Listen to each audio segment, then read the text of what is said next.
नमस्कार। आप लोग पहली बार विजिट कर रहे हैं वेधशाला।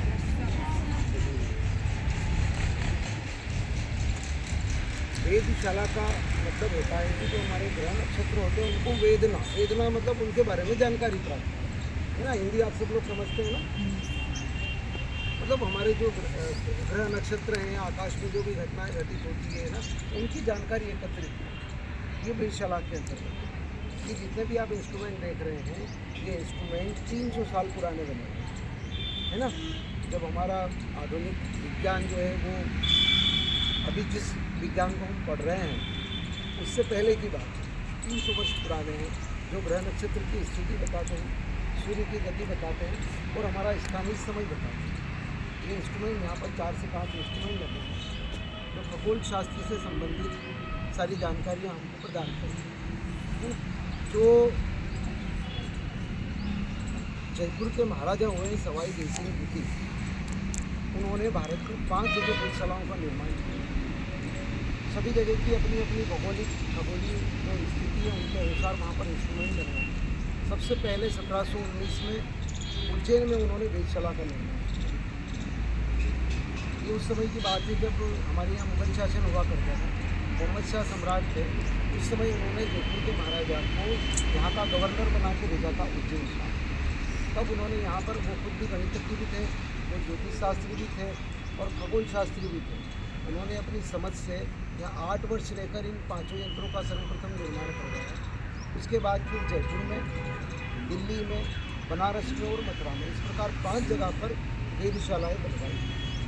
अभी जो वर्तमान में काम कर रही है दिल्ली की, जो दिल्ली में आपने नाम सुना होगा, दिल्ली जंतर मंतर है ना। वहाँ पर केवल धरना प्रदर्शन होता है, पर्यटन स्थल के रूप में केवल विकसित है। केवल जयपुर और उज्जैन ये दोनों उन्नत वेधशालाएँ हैं। यहाँ पर 5 इंस्ट्रूमेंट है और जयपुर में 12 इंस्ट्रूमेंट। सर्वप्रथम जिस इंस्ट्रूमेंट के पास हम खड़े हैं इसको शंकु यंत्र कहते हैं। कौन सा यंत्र कहते हैं? शंकु यंत्र।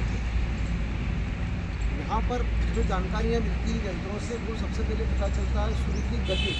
सूर्य जो गति करता है ना उत्तरायण से दक्षिणायन, सूर्य गति करता है कि पृथ्वी गति करती है? पृथ्वी। लेकिन बोलचाल की भाषा में हम लोग सूर्य गति नहीं करते। गति कौन करती है? पृथ्वी गति, है ना। लेकिन बोलचाल की भाषा में हम लोग ये कहते हैं कि गति सूर्य करता है ना। तो सूर्य की गति जो होती है वो विषुवत रेखा से 23.5 डिग्री उत्तर की और 23.5 डिग्री दक्षिण की, है ना। यही होता है ना, 23.5 डिग्री 26 मिनट उत्तर, 23 डिग्री 26 मिनट दक्षिण। अभी आप बता सकते हैं कि सूर्य उत्तरी गोलार्ध में है, दक्षिणी गोलार्ध में है? दक्षिणी गोलार्ध में। अभी जो सूर्य है वो दक्षिणी गोलार्ध में। दक्षिणी गोलार्ध में ये आप देख रहे हैं, ये एक हमारे उज्जैन की विशेषता है कि हमारा जो उज्जैन है वो जो हमारी अक्षांश रेखाएं खींची गई है ना, काल्पनिक रेखा, विषुवत रेखा, कर्क रेखा, मकर रेखा, जो आड़ी रेखाएं खींची गई है उनमें से एक रेखा कर्क रेखा, उस पर हमारा उज्जैन स्थित है। मतलब 23.5 डिग्री उत्तर, है ना, हमारा उज्जैन स्थित है। ये जो शंकु लगाया है उसी को मानकर, ये शंकु ये मान के चलिए कि उस कर्क रेखा के सीध लगाया है। ये जो शंकु, इसको शंकु यंत्र इसलिए कहते हैं कि ये जो डंडा आप देख रहे हैं, जो पाइप आप देख रहे हैं, ये शंकु है ना। 360 डिग्री की पृथ्वी बनी है, उसके बीचों बीच धरातल पर ये शंकु लगाया गया है जो सूर्य की गति को प्रदर्शित करता है। इसलिए इस यंत्र को शंकु यंत्र कहते हैं। ये जो यंत्र है सूर्य की गति को बताता है, किस प्रकार दिन रात बराबर, दिन रात छोटे बड़े किस प्रकार होते हैं वो बता। सबसे बड़ा दिन कौन सा होता है, सबसे बड़ी रात कौन सी होती है, वो इस यंत्र से पता चलता है ना। अभी जो है, अभी 23 सितंबर गया है, अभी सितंबर गया 23 उस दिन एक खगोलीय घटना हुई थी। वो खगोलीय घटना है कि दिन और रात उस दिन बराबर होते हैं। 23 सितंबर के दिन दिन और रात बराबर होते हैं। क्यों? क्योंकि सूर्य विषुवत रेखा पर बिल्कुल लंबवत रहता है, ना तो उत्तरी गोलार्ध में रहता है ना दक्षिणी गोलार्ध में रहता है। लेकिन 24 सितंबर से फिर सूर्य दक्षिणी गोलार्ध में चला जाता है, ठीक है ना। अभी दक्षिणी गोलार्ध में है ना। अभी आप देखें बीच की जो शेडो बन रही है, सूर्य दक्षिणी गोलार्ध में तो वो उत्तर की ओर बन रही है ना।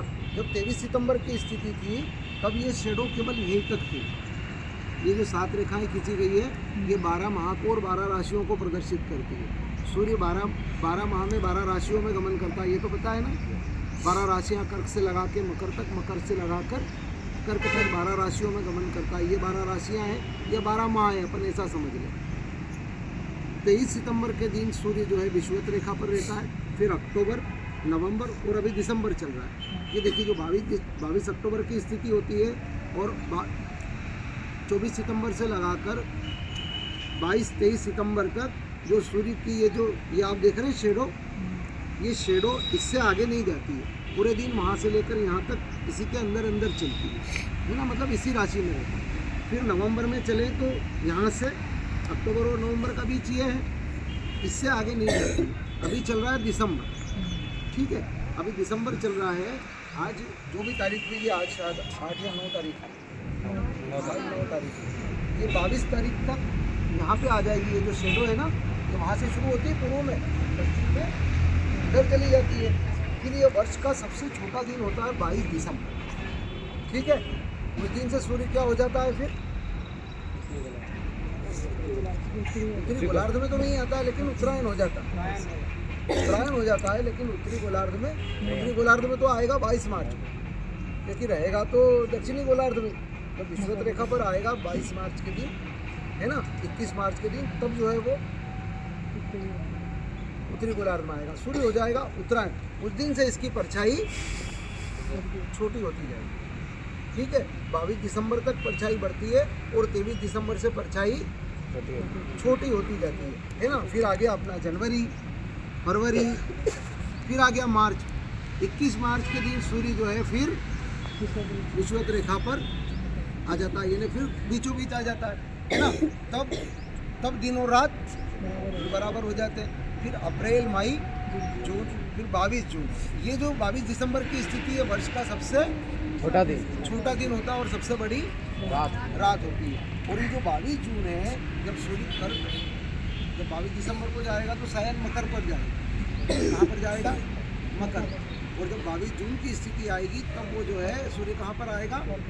कर्क रेखा पर, यानी हमारे उज्जैन के ठीक ऊपर, उज्जैन के ठीक ऊपर 22 जून। उस दिन वर्ष का सबसे बड़ा दिन होता है, वर्ष की सबसे छोटी रात होती है। अब हम ये कैसे प्रमाणित करें कि हमारा उज्जैन कर्क रेखा पर स्थित है? वो इससे प्रमाणित होता है कि हमारा जो लोकल टाइम है उज्जैन का दोपहर 12 बजे और हमारा भारतीय मानक समय 12:28 कुछ सेकेंड के लिए इसकी परछाई गायब हो जाती है, जीरो शेडो हो जाती है ना। मतलब इसकी शेडो किधर भी नहीं बनती, ना इधर ना उधर। कभी ऐसा दिन नहीं आता है कि शेडो नहीं बनती, लेकिन 22 जून के दिन इसकी शेडो 12 बजे थी उज्जैन के स्थानीय समय अनुसार और 12:28 जो भारतीय मानक समय है हमारा, उस दौरान इसकी शेडो जीरो हो जाती है ना। मतलब इससे प्रमाणित होता है कि उज्जैन हमारा कर्क रेखा पर स्थित है। 4 स्थितियाँ हमने जानी। वर्ष के दिन और रात बराबर 2 दिन होते हैं, 23 मार्च और 21 मार्च। वर्ष का सबसे छोटा दिन 22 दिसंबर और वर्ष का सबसे बड़ा दिन 22 जून। 4 स्थितियाँ हमने जानी। मतलब सूर्य किस प्रकार से गति करता है वो शंकु यंत्र के माध्यम से हमें पता चलता है। अब आपको अगर कोई जिज्ञासा जाग रही हो या कोई सवाल पैदा हो रहा तो आप पूछिए।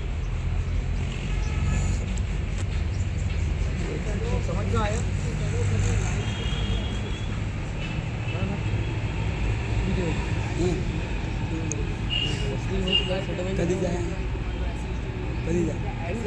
कभी जाए जब पश्चिम में जाएगा तो शेडो इधर ही आएगी, तो पूर्व में रहेगा तो शेडो वहाँ रहेगी। लेकिन जनरली इस लाइन को क्रॉस नहीं करेगी, है ना। जनरली इस लाइन को क्रॉस नहीं करेगी। लेकिन जैसे सुबह है तो सुबह यहाँ रहेगी, सुबह इस जगह पर रहेगी और शाम को वहाँ चली जाएगी, है ना। क्योंकि पूर्व की ओर सूर्य आएगा तो शेडो जो है वो पश्चिम की, अभी सूर्य दक्षिण की ओर है तो देखिए शेडो उत्तर की ओर जा रहे हैं, है ना। और कोई सवाल? सर 22 जून को ये शेडो माता जाती है, ये यहाँ से स्टार्ट होती है, बिल्कुल यहाँ से स्टार्ट होती है ना। और उसके बाद फिर शेडो इधर नहीं आएगी, फिर तो आने का काम ही नहीं है, फिर वापस सूर्य दक्षिणायन हो जाएगा, है ना। मतलब केवल सूर्य जो झुकाव है ना 23.5 वो उज्जैन तक ही आता है, फिर वापस चला जाता है। है ना, क्योंकि हमारा उज्जैन कर्क रेखा पर स्थित। ठीक है, आया समझ में? दूसरा इंस्ट्रूमेंट देखें, चलिए।